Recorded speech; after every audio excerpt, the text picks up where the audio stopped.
Hello and welcome to this quick tutorial on grades and the gradebook setup. We can see that I'm here right now on my course. We can look at the blue ribbon at the top, look at grades, and that's going to take us to the user report. There are no students enrolled in this course right now, so this is just going to be for demonstrative purposes.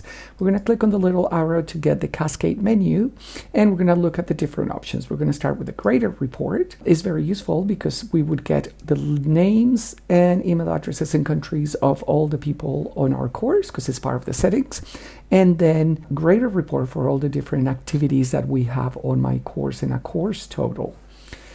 We can also filter by name or search users individually by name. Also, if we look at grade history, then we can select users or search the grade history in a specific period of time. So that's very convenient.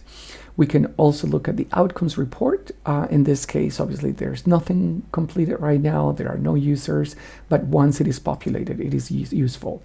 We can also get an overview report. And in this case, this is my course. So far, that's the grade. Let's click on it to see what we can see. And it says, well, that there are no enrolled users. We were here in the outcomes report. That was nothing, and then sent us back to user report. We're going to look at the overview report. And in this case, that's the overview. So if there were any candidates or participants, we would be able to see them there. We can choose, in this case, selecting a user from different users if we want to look at specific people in particular.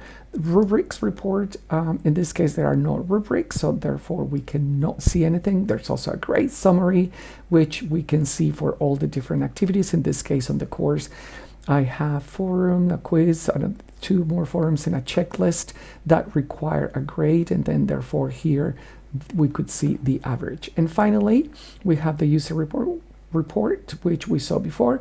Now, if we go to the gradebook setup, then we have that all of them are up out of 100, apart from this quiz, which is only out of 10, and I imagine that it is because there are only 10 questions, and there's no grade set, but they must attempt at least one.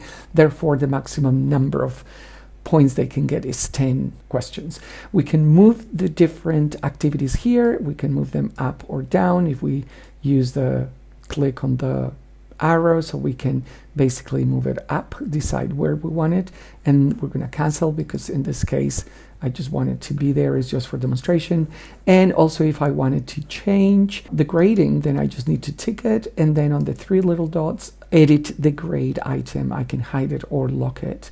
If I wanted to edit it, then that would open up. In this case, it doesn't let me change it, but that's just to show that we can either show it as hidden, locked, weight adjusted, or extra credit. We can ask it to show us more, and that would give us the whole information about that item. So I'm just going to cancel it and go back to the gradebook setup. I'm not going to save the changes, and basically I have also course grade settings and preferences. If I go to the course grade settings, then this would give me all the grade settings for the whole course, and I can decide on what to do. In this case, this is how it was set up, so unless you want to change it, you don't want to save any changes.